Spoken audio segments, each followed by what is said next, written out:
함께 기도하였으므로 새벽 예배를 드리도록 하겠습니다. 하나님 아버지, 저희들 가정의 달을 맞이하여 가족들과 함께 귀한 시간들 보내게 하여 주셨고, 또 오늘은 어버이날로 저희들 부모님을 주신 하나님의 은혜, 우리에게 축복의 통로로서 하나님의 질서를 배우게 하신 이 가정의 역사에 감사하는 시간을 가질 수 있도록 인도하여 주심을 감사합니다. 저희들 가정과 교회에서 우리의 생명의 시작을 저희들에게 부여하신 부모님을 공경할 수 있도록 인도하여 주었고, 하나님의 약속 있는 복이 저희들 가문의 가정에 충만하고 교회에 충만하여서 육적인 가정이나 영적인 가정이나 언제나 하나님의 인도하심 안에서 질서 안에서 축복 안에서 강건하여 질 수 있도록 인도하여 주시옵소서. 함께 하심을 믿사오며 예수님 이름으로 기도드리옵나이다. 아멘. 함께 찬송가 212장 겸손히 주를 섬길 때 212장으로 함께 찬양드리도록 하겠습니다. 겸손히 주를 섬길 때 괴로운 일이 많으나 구주여 내게 임주사 잘 감당하게 하소서. 인자말을 가지고 사람을 감화시키며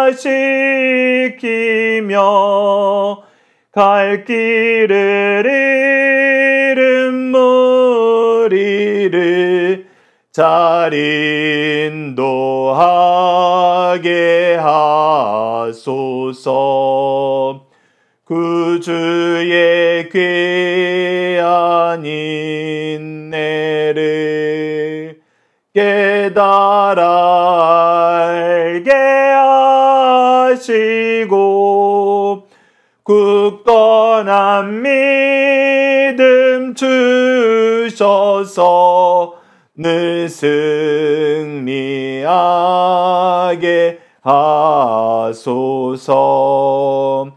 장래의 영광 비추사 소망이 되게 하시며 구주와 함께 살면서 참 평강 얻게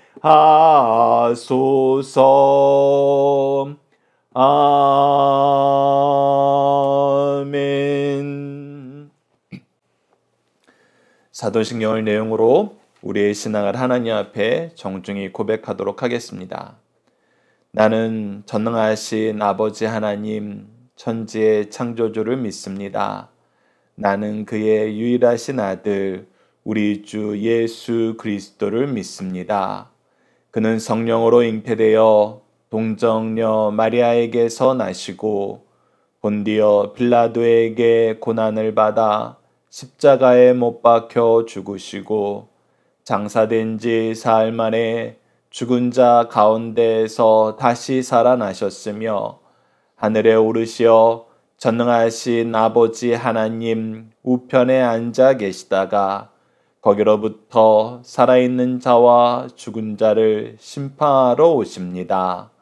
나는 성령을 믿으며 거룩한 공교회와 성도의 교제와 죄를 용서받는 것과 몸의 부활과 영생을 믿습니다. 아멘. 오늘 우리에게 주신 하나님의 말씀, 우리가 함께 나눌 말씀은 누가복음 18장 1절에서 14절 말씀입니다. 누가복음 18장 1절에서 14절 말씀 제가 봉독해 드리도록 하겠습니다.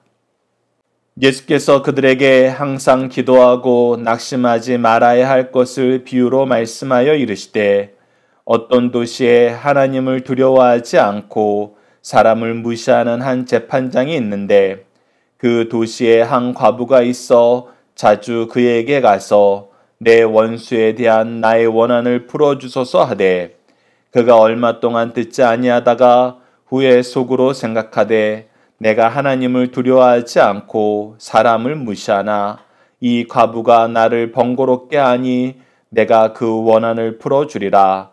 그렇지 않으면 늘 와서 나를 괴롭게 하리라 하였느니라. 주께서 또 이르시되 불의한 재판장이 말한 것을 들으라. 하물며 하나님께서 그 밤낮 부르짖는 택하신 자들의 원한을 풀어주지 아니하시겠느냐? 그들에게 오래 참으시겠느냐? 내가 너희에게 이르노니 속히 그 원한을 풀어주시리라. 그러나 인자가 올 때 세상에서 믿음을 보겠느냐 하시니라. 또 자기를 의롭다고 믿고 다른 사람을 멸시하는 자들에게 이 비유로 말씀하시되 두 사람이 기도하러 성전에 올라가니 하나는 바리새인이요 하나는 세리라. 바리새인은 서서 따로 기도하여 이르되 하나님이여 나는 다른 사람들 곧 토색, 불의, 간음하는 자들과 같지 아니하고 이 세리와도 같지 아니함을 감사하나이다. 나는 일에 2번씩 금식하고 또 소득의 11조를 드리니이다 하고 세리는 멀리 서서 감히 눈을 들어 하늘을 쳐다보지도 못하고 다만 가슴을 치며 이르되 하나님이여 불쌍히 여기소서 나는 죄인이로소이다 하였느니라. 내가 너희에게 이르노니 이에 저 바리새인이 아니고 이 사람이 의롭다 하심을 받고 그의 집으로 내려갔느니라. 무릇 자기를 높이는 자는 낮아지고 자기를 낮추는 자는 높아지리라 하시니라. 아멘. 오늘은 누가복음 88강으로 끝까지 겸손히 기도하라는 제목으로 함께 말씀을 나누도록 하겠습니다. 오늘 본문 말씀은 저희들 크게 두 단락으로 나눠서 보고자 합니다. 첫 번째 단락은 1절에서 8절로 우리가 담대하게 기도할 수 있는 이유는 무엇인가요? 키워드는 항상 기도, 낙심, 불의한 재판관, 사랑의 하나님, 응답하신다는 것입니다. 자, 1절 말씀부터 봅시다. 예수께서 그들에게 항상 기도하고 낙심하지 말아야 할 것을 비유로 말씀하여 자, 왜 예수님께서 항상 기도하고 낙심하지 말아야 될 것을 이야기했을까요? 사람들이 생각을 하는 거예요. 기도해도 변하지 않아요. 기도에 응답하지 않으시는 것 같아요. 특히 저 악한 사람들 우리가 심판해달라고 하는 기도는 옳은 기도잖아요. 근데 왜 세상은 그대로예요? 변하는 게 없어요. 하나님 너무하네요. 더 나아가서 하나님 계신 거 맞아요? 이렇게 반문하기도 합니다. 근데 예수님은 그러한 자들에게 오늘 본문 말씀을 통해서 항상 기도하고 낙심하지 말라라고 얘기합니다. 왜 그러냐면 우리가 하나님이 어떤 분이신 줄 알면은 그럴 수밖에 없고 이 세상에 돌아가는 이차 안에서도 하나님께 기도하는 것보다 더 좋은 방법이 없다는 것을 가르쳐 주십니다. 특히 우리가 무엇을 구해야 되는지도 오늘 본문 말씀을 통해서 우리가 확인하는 시간이 되었으면 합니다. 자, 2절 말씀을 보십시오. 이르시되 어떤 도시에 하나님을 두려워하지 않고 사람을 무시한 한 재판관이 있는데 자, 재판관은 누구의 이야기를 듣고 그들의 억울함을 풀어주는 직책을 받은 사람이에요. 그래서 그는 대답하는 것, 판결하는 것이 직업인 사람입니다. 그런데 이 사람이 어떤 사람이더냐 봤더니 하나님을 두려워하지 않고 사람은 무시해요. 즉 그가 직분을 받아서 높아진 거, 사람들을 다스릴 수 있는 그 자리에 앉은 거 하나님의 은혜이고 하나님의 뜻대로 해야 되는데 그렇지 않다는 거예요. 내가 잘나서 이 자리에 왔고 내가 잘했기 때문에 이 자리를 얻었다라고 생각하고 하나님 생각과 하나님 기준은 전혀 고려하지 않고 내가 원하는 대로 내 마음이 내키는 대로 산다는 것입니다. 그래서 무엇까지 이어지냐면 하나님을 사랑하지 않으니까 하나님을 공경하지 않으니까 당연히 이웃도 공경하지 않게 되고 사랑하지 않게 되는 거예요. 그래서 무시하는 겁니다. 너희들이 못나서 그렇게 살지. 이 악한 놈들아. 그렇게 살면 내가 너희들 가만 놔둘 것 같아? 이렇게 생각한다는 것입니다. 그런데 그 도시에 이 재판관을 의지할 수밖에 없는 이 재판관이 아니면은 자기 문제를 해결할 수 없는 한 사람이 있습니다. 그 사람이 누구냐면 바로 3절에 나타나는 한 과부예요. 자, 과부라는 건 어떤 존재입니까? 남편이 없어요. 그리고 현대사회하고 다르게 과부가 일할 수 있는 그런 분야가 별로 없었어요. 보호도 받을 수 없고 자립할 수도 없는 가장 연약한 대상이 바로 과부였어요. 성경에서도 우리가 반드시 돌봐야 되는 사람들을 얘기할 때 바로 과부와 고아를 얘기하죠. 이들은 도움이 없으면 살 수 없는 상태에 놓인 사람들, 즉 은혜가 아니면 살 수 없는 상태에 있는 사람들. 그래서 이 과부가 억울한 일이 생겼어요. 그가 심히 괴로운 일을 당했습니다. 불법한 일을 당했어요. 그래서 이 과부는 절차상으로 내가 의지하고 부탁할 수 있는 유일한 존재, 이 재판관을 찾아가서 열심히 자기의 억울함에 대해서 부탁을 하는 겁니다. 그래서 그 재판관에게 얘기합니다. 내 원수에 대한 나의 원한을 풀어주소서. 내 원수에 대한 나의 원한을 당신께서 풀어주지 않으면 저는 이 일을 해결할 방법이 없습니다. 날마다 와서 계속 부탁합니다. 그런데 이 재판관 어떤 사람이었어요? 하나님을 두려워하지도 않고 사람을 무시하는 사람이었어요. 그래서 4절을 보면 그의 반응이 나타납니다. 그가 얼마 동안 듣지 아니하다가 전혀 들으려고 하지 않았어요. 이 과부 내가 도와줘서 뭐하나? 이 과부 내가 신경 쓸 필요가 있나? 철저하게 무시를 했던 거예요. 근데 계속 찾아오니까 생각이 바뀌었어요. 후에 속으로 생각하되 내가 하나님을 두려워하지 않고 사람을 무시하나? 자기도 알아요. 내가 두려운 거 없고 내가 아쉬운 거 없는 사람이야. 그런데 5절 말씀입니다. 이 과부가 나를 번거롭게 하니 근데 이 과부가 맨날 찾아오는 게 정말 귀찮다. 힘들다. 그러니 그 원한을 풀어주리라. 그렇지 않으면 늘 와서 나를 괴롭게 하리라 하였느니라. 그래서 우리가 배워야 되는 삶의 자세는 이 과부의 자세를 배우라는 것입니다. 우리가 은혜가 아니면 살 수 없고 내 문제를 해결해 줄 분이 이 재판장밖에 없으면 찾아가라는 거예요. 그러면서 동시에 우리에게 위로를 주시는 말씀을 예수님께서 우리에게 가르쳐주고 계세요. 6절에서 8절입니다. 주께서 또 이르시되 불의한 재판장이 말한 것을 들으라. 자, 이 재판장도 불의해도 사람을 무시해도 너무 날 귀찮게 하니까 들어줘야 되겠다 라고 얘기하는 것처럼 하물며 우리의 하나님 아버지께서는 우리를 얼마나 사랑하시는데 우리의 이야기를 들어주지 않겠느냐. 즉 너희들이 기도의 응답을 받지 못하는 것, 세상을 살면서 낙심하는 이유는 무엇이냐면 하나님께 구하지 않았기 때문이다. 하나님께 바르게 구해야 된다. 그러면 하나님께서는 속히 그 원한을 풀어주신다. 속히 그 원한을 풀어주신다. 그런데 8절 말씀에 굉장히 무서운 말씀을 하십니다. 이스라엘 민족은 그 민족의 시작부터 지금까지 하나님의 살아계심과 그의 은혜와 사랑 속에서 존재한 성장한 민족이에요. 그래서 그들은 하나님을 부인할 수 없습니다. 하나님이 누구신지 알아요. 하나님이 그 선지자를 통해서 주신 하나님의 언약의 말씀까지 있어요. 그래서 하나님을 인정할 수밖에 없습니다. 하나님이 계신다는 거 알아요. 하나님께 기도해야 된다는 거 알아요. 그런데 이들이 절실하게 기도하지 않는 거예요. 하나님이 아니면 해결하지 못하는 문제를 직면하고 나서도 하나님께 부탁하기보다는 세상적인 다른 방법을 찾아요. 그리고 하나님한테는 그냥 한 손 걸쳐 놓는 거예요. 하나님께 매달리는 것이 아닙니다. 세상 것에 매달리고 있어요. 이러한 사람들에게 예수님이 이 말씀으로 교훈하시면서 뭐라 그러세요? 세상의 믿음을 보겠느냐.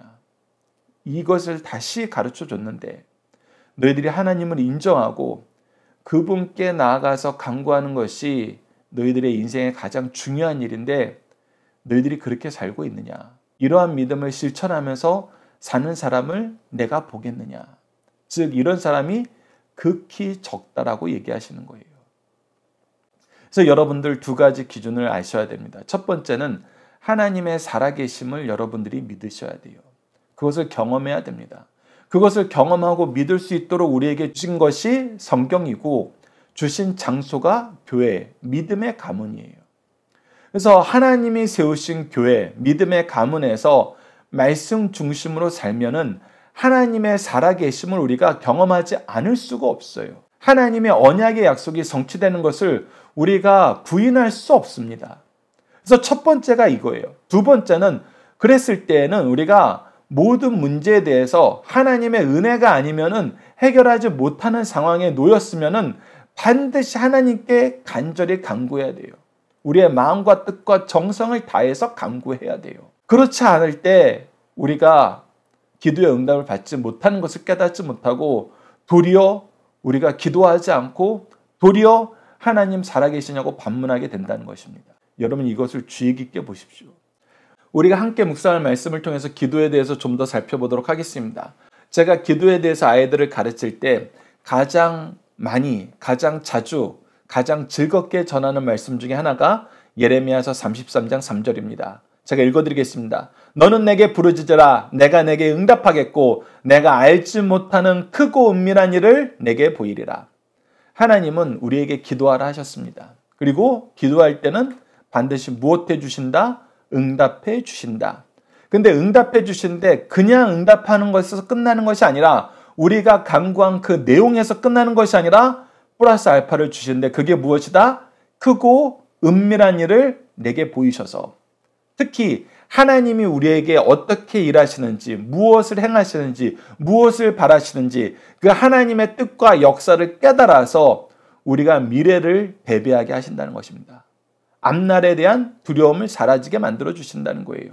이것이 기도를 통해서 우리가 얻게 되는 능력이라는 것입니다. 그래서 베드로 사도도 베드로후서 3장 8절에서 9절에 이렇게 얘기합니다. 사랑하는 자들아 주께서 하루가 1000년 같고 1000년이 하루 같다는 이 한 가지를 잊지 말라. 주의 약속은 어떤 이들에게 더디다고 생각하는 것 같이 더딘 것이 아니라 오직 주께서는 너희를 대하여 오래 참으사 아무도 멸망하지 아니하고 다 회개하게 이르기를 원하느니라. 자, 우리는 어떤 사람의 심판에 대해서 기도하고 그들이 정죄받기를 항상 원하지만 여러분들 그런 기도보다는 우리는 선을 이루는, 거룩을 이루는 하나님의 뜻을 이루는 기도를 하는 것이 중요하다는 거예요. 그것은 무엇이에요? 바로 예수 그리스도의 복음으로 말미암아 생명 얻는 거예요. 하나님 자녀 되는 거예요. 이 일을 위해서 하나님께서는 그들이 회개하고 돌아올 때까지 기다리시는 오래 참으심을 보여주시고 우리를 통해서는 그 기도의 역사가 이루어지길 원한다는 것입니다. 누구 죽여주세요. 누구 벌 주세요. 이런 기도보다는 그를 구원해 주세요. 그를 용서해 주세요. 이렇게 하나님의 올바른 길로 가기를 원하셔서 도리어 참고 계시는데 너희들이 하나님이 참고 계시는 것을 깨닫지 못하고 기도하는 자도 하나님이 듣기 싫어하는 하나님이 원하지 않는 기도를 하고 하나님을 무시하는 자들은 끝까지 회개하지 않는 그 상황에 놓여 있는 거 너희들 그 어리석음에서 벗어나야 된다. 그래서 기도를 할 때 하나님께서는 3가지 내용을 우리에게 보여주십니다. 그 3가지 내용이 무엇이냐면 하나님의 뜻대로 기도할 때 그 기도에 대해서 yes, 바로 들어주시는 겁니다. 두 번째는 아니다. 그거는 네가 구할 거 아니다. 지금 현재 상태가 내게 족하다. no라고 얘기하시는 거예요. 그리고 세 번째는 뭐예요? 지금은 아니지만 기다려라. 기다려라. wait라고 얘기하시는 것입니다. 자, 그거에 대한 성경의 근거를 여러분들에게 소개해드린 역대하 1장 7절로 12절 이 부분이 예스에 대한 부분, 고린도후서 12장 7절에서 9절이 노란 부분, 시편 37편 10절이 웨이트란 부분입니다. 자, 특히 역대하 1장 7절에서 12절 말씀은 솔로몬이 왕의 위에 오르게 되었을 때 하나님께서 그에게 소원을 얘기하라고 얘기합니다. 근데 솔로몬이 하나님이 주신 이 왕의 직분을 잘 감당하도록 지혜를 달라 그래요. 자기를 위한 것이 아니라 백성을 바르게 다스리려면 지혜가 필요한데 하나님 지혜를 주십시오라고 했을 때 하나님께서 다음과 같이 얘기합니다. 11절과 12절 말씀을 보면은 오직 내가 내게 다스리라고 한 내 백성을 재판하기 위하여 지혜와 지식을 구하였으니 그러므로 내가 내게 지혜와 지식을 주고 부와 재물과 영광도 주리니 내 전에 왕들도 이런 일이 없었거니와 내 후에도 이런 일이 없으리라 하시니라. 즉 그가 올바른 하나님의 뜻에 맞는 기도를 하니까 하나님께서는 기도를 주시고 기도에 응답을 주시고 플러스 알파로 무엇을 주셨어요? 그에게 필요한 모든 것을 풍족하게 주셨어요. 우리가 앞서 예레미야 33장 3절 말씀을 통해서 얘기했던 것처럼 기도하라 할 때 올바르게 기도하면 응답하시고 플러스 알파를 주세요. 크고 놀라운 은밀한 일을 우리에게 보이십니다. 이 역사를 우리가 기억해야 돼요. 반면에 고린도후서 12장 7절에서 9절은 사도 바울이 가지고 있는 육체의 가시를 위해서 기도를 했어요. 이것이 선교 사역을 하는데 지장이 되어서 하나님 이 문제 해결해 주십시오라고 했더니 하나님께서 무엇라고 대답하십니까? 고린도후서 12장 7절로 9절 말씀을 보십시오. 여러 계시를 받은 것이 지극히 크므로 너무 자만하지 않게 하시려고 내 육체의 가시 곧 사탄의 사자를 주셨으니 이는 나를 쳐서 너무 자만하지 않게 하려 하심이라. 이것이 내게서 떠나게 하기를 위하여 내가 3번 간구하였더니 나에게 이르시되 내 은혜가 내게 족하도다. 이는 내 능력이 약한 데서 온전하여짐이라 하시니라. 그래서 도리어 이 기도의 응답을 받고 그가 두려워하지 않아요. 이 육체의 가시로 말미암아 내가 하나님의 일을 하지 못하게 된다는 그런 생각을 안 하게 됐어요. 왜? 하나님이 허락해 주신 거니까. 하나님이 그리고 인도하여 주시고 하나님의 뜻에서 이것이 나에게 필요한 장치니까. 하나님을 신뢰하는 마음이기 때문에 그 기도가 놓여도 그는 감사하고 찬양했습니다. 마지막으로 시편 37편 7절입니다. 여호와 앞에 잠잠하고 참고 기다리라. 자기 길이 형통하며 악한 꾀를 이루는 자 때문에 불평하지 말지니라. 네, 기다리면 됩니다. 하나님께서는 모든 것을 공의롭게 처리하세요. 기도 응답에 대한 3가지 모습을 여러분들 기억하시면서 항상 기도하는 삶을 사시길 간절히 부탁드립니다. 자, 2번째 단락입니다. 9절에서 14절입니다.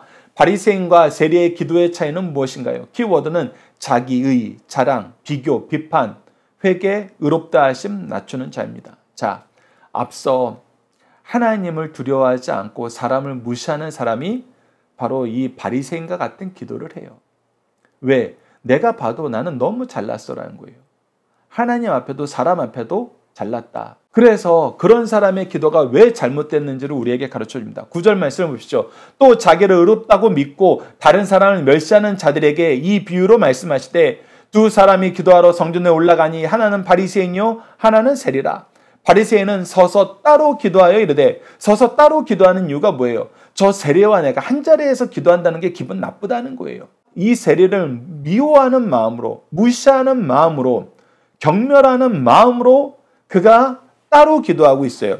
이르되 하나님이여 나는 다른 사람들 곧 토색, 불의, 간음하는 자들과 같지 아니하고, 이거 지금 자기가 이렇지 않다라고 감사하는 것이 아니라 사실은 내용은 감사인데 뭐예요? 그 옆에 있는 세리한테 들으라는 거예요. 야, 이 죄인들아, 너희들 뭐 하는 거니? 토색하고 불의하고 간음하는 사람 언제까지 살 거니? 그러니까 이 사람은 기도하는 것이 아니라 다른 사람을 심판하고 있어요. 기도를 가장한 정죄를 하고 있는 것입니다. 그리고 나아가서 쐐기를 박죠. 이 세리와도 같지 아니함을 감사합니다. 대면에 놓고 얘기를 하는 거예요. 그러니까 이게 감사 기도입니까? 저주의 기도입니까? 표현은 감사인데 내용은 이 세리들이라는 저주의 기도예요. 그래서 이 기도가 하나님을 향한 게 아니에요. 이 세리를 향한 거예요. 이거 굉장히 주의해야 됩니다. 이런 사람이 어떤 사람들이라고요? 9절에서 얘기했던 것처럼 자기를 의롭다고 믿고 다른 사람을 멸시하는 사람들이라고요. 하나님 앞에 기도하는데 자기 의를 자랑하고 사람들을 멸시하는 이야기를 하면서 그거 하나님께 드리는 기도라고 얘기하는 거예요. 착각하는 겁니다. 그리고 나서 자기 의를 더욱더 자랑해요. 나는 일에 2번씩 금식하고 또 소득의 11조를 드리는다 하고. 자, 이것이 감사입니까? 자랑입니까?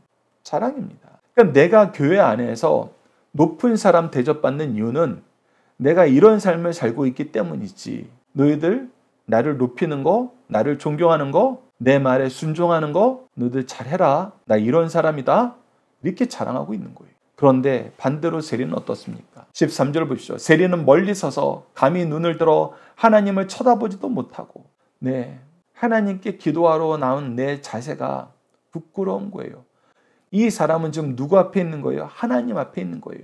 바리새인은 세리 앞에 섰는데 이 세리는 하나님 앞에 섰어요. 그리고 이렇게 얘기합니다. 다만 가슴을 치며 이르되 하나님이여 불쌍히 여기소서 나는 죄인이로소이다. 무엇입니까? 저는 하나님의 은혜가 아니면, 긍휼이 아니면, 자비하심이 아니면, 사랑이 아니면 살 수 없는 존재입니다. 죽을 수밖에 없는 존재입니다. 저를 긍휼히 여겨주시옵소서. 불쌍히 여겨주시옵소서. 이 사람은 하나님께 기도하고 있어요. 하나님 앞에서 하나님께 기도하고 있습니다. 그래서 예수님이 말씀하시는 거예요. 내가 너희에게 이르노니 이에 저 바리새인이 아니고 이 사람이 의롭다 하심을 받고 그의 집으로 내려갔느니라. 무슨 뜻입니까? 하나님 앞에는 의인이 없고 내가 하나님께 나아가는 이유는 회개의 역사를 위해서 그의 긍휼하심과 자비하심과 사랑이 한이 없으심을 의지해서 나가는 것인데, 그래서 제사 제도에서도 어떤 제사 제도가 가장 중요한 제사였어요. 속죄의 제사. 우리 죄를 용서하여 주시옵소서.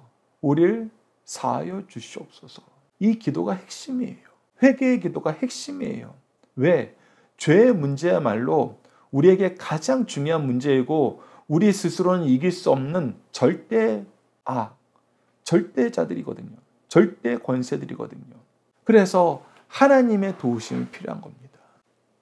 하나님의 도우심이 필요한 거예요. 하나님의 은혜를 의지하지 않으면 절대 이길 수 없는 존재들인 거예요. 그래서 우리가 회개의 기도를 해야 돼요. 그래서 예수님이 얘기해 주십니다. 무릇 자기를 높이는 자는 낮아지고 자기를 낮추는 자는 높아지리라. 이 말씀은 단순히 겸손이 중요하다 이 표현에서 끝나지 않아요. 내가 하나님 앞에 있어야 된다. 하나님 앞에서 죄의 문제 해결을 위해서 기도해야 된다. 죄가 얼마나 강하고 무서운지 죄의 문제에 대해서 영적인 눈을 떠서 민감해지면 우리 깨닫게 돼요. 죄가 무엇인지 아는 사람들은 죄가 무서운지 더 잘 알게 돼요. 우리가 세상에 있는 질병에 대해서도 우리가 모르면 겁없이 살아요. 근데 알면은 너무 두려워하고 열심히 조심하게 돼요. 마찬가지입니다. 하나님을 잘 믿게 되면은 죄에 대해서는 더욱 민감해집니다. 하나님을 알게 되면은 죄와 짝해서는 안 된다는 것을 더 깊이 경험하게 돼요. 그래서 낮아질 수밖에 없습니다. 내 몸을 바짝 엎드릴 수밖에 없어요. 그랬을 때 우리가 무엇을 경험한다? 하나님의 자비하심, 긍휼하심, 은혜가 한이 없으심, 사랑의 풍성하심을 경험하여서 이 죄의 문제 해결을 우리가 받는다. 은혜의 역사로 우리가 누리게 된다. 이 말씀을 여러분들이 꼭 기억해 주시길 바랍니다. 함께 묵상할 말씀을 통해서 좀 더 보도록 하겠습니다.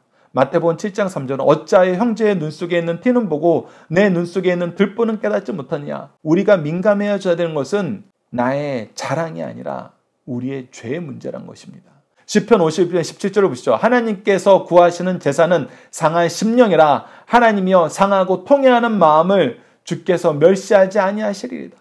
네, 우리의 마음의 연약함, 애통함, 나의 죄뿐만 아니라 다른 사람의 죄까지도 나의 책임으로 알고 내가 기도하는 그 자세, 내가 제사장에 대해서 죄의 문제에 민감해지고 죄의 문제 해결을 내가 이루어내겠다는 그 자세, 그것이 중요하다는 것입니다. 그랬을 때 우리는 사랑의 계명을 지키게 돼요. 애통하는 심령은 사랑의 계명으로 연결됩니다. 요한복음 15장 10절에서 14절 보십시오. 내가 아버지의 계명을 지켜 그의 사랑 안에 거하는 것 같이 너희도 내 계명을 지키면 내 사랑 안에 거하리라. 내가 이것을 너희에게 이름은 내 기쁨이 너희 안에 있어 너희 기쁨을 충만하게 하려 함이라. 내 계명은 곧 내가 너희를 사랑한 것 같이 너희도 서로 사랑하라 하는 이것이니라. 사람이 친구를 위하여 자기 목숨을 버리면 이보다 더 큰 사랑이 없나니 너희는 내가 명하는 대로 행하면 곧 나의 친구라. 예수님의 사랑으로 우리가 서로 사랑하며 연약한 자를 돕고 그들을 위해서 기도하는, 그들을 위해서 우리가 눈물을 흘리는 하나님의 믿음의 공동체가 되기를 간절히 기도합니다. 자, 중심사상 하나씩 보도록 하겠습니다. 자, 1번. 첫 번째 비유를 보면 우리는 어떤 일이 일어날 줄 모르는 죄악 세상에 살고 있다는 것입니다. 그러나 하나님께서는 앞으로 나타날 미지의 세계까지 알고 계십니다. 그러므로 우리는 전지전능하신 하나님을 믿고 어떠한 경우에도 실망하지 말고 기도해야 합니다. 하나님께서는 반드시 우리를 선한 길로 인도하십니다. 기도는 하나님의 선하심을 믿고 응답하실 때까지 하는 것입니다. 사랑의 하나님이 속히 응답해 주십니다. 2번, 겸손은 성도의 기본적인 태도요, 교만은 성도의 자격을 상실하는 것이란 것입니다. 누구든지 자신을 선하게 생각하면서 남을 악하게 보는 습관이 있습니다. 바리새인들의 교만은 하나님 앞에 기도하면서까지 연장되었어요. 이는 응답받는 기도가 아니라 정죄받는 기도입니다. 그러나 세리는 하나님 앞에 죄인임을 고백하는 기도를 드림으로 죄 사함을 받았습니다. 겸손한 하나님과 사람 앞에 가장 바른 태도입니다. 자녀들과 함께하는 기도 훈련 내용으로 함께 기도하도록 하겠습니다. 기도하라 하시고 기도에 응답하시겠다고 약속하신 하나님, 예수 그리스도를 힘입어 하나님의 약속의 말씀을 힘입어 기도하고 기도의 응답을 통해서 승리하게 하심을 감사합니다. 시대가 악하고 우리는 더욱 연약하여져서 더 기도해야 하는 시기에 도리어 기도의 시간도 기도의 장소도 기도의 외침도 줄어들어감을 용서해 주소서. 다시금 우리가 합심하여 기도하게 하시고 하나 되어 기도하게 하시고 더욱 힘써 기도하여 하나님의 응답하심 속에서 기쁨을 얻고 능력을 얻고 승리의 증거를 얻어 십자가의 승리를 전하는 가정과 교회가 되도록 도와주소서. 예수님 이름으로 기도드립니다. 아멘. 주기도문으로 예배를 마치겠습니다. 하늘에 계신 우리 아버지, 아버지의 이름을 거룩하게 하시며 아버지의 나라가 오게 하시며 아버지의 뜻이 하늘에서와 같이 땅에서도 이루어지게 하소서. 오늘 우리에게 일용할 양식을 주시고 우리가 우리에게 잘못한 사람을 용서하여 준 것 같이 우리 죄를 용서하여 주시고 우리를 시험에 빠지지 않게 하시고 악에서 구하소서. 나라와 권능과 영광이 영원히 아버지의 것입니다. 아멘. 각자 기도하는 시간 갖도록 하겠습니다.